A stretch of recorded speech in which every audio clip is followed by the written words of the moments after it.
Assalomu alaykum. Siz bilan boshlovchingiz shoira va ruhiyat kaliti ko'rsatuvi.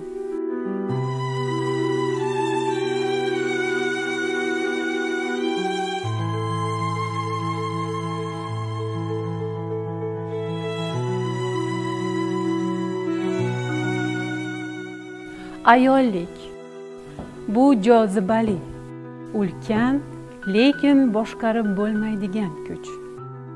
Ruhiyat kaliti ko'rsatuvining bu galgi sonida ayollik energiyasi va ma'shuqaning sirlari haqida sirlashamiz. Ha aytgancha, bu galgi ko'rsatuvimizni erkaklar ko'rishi taqiqlanadi.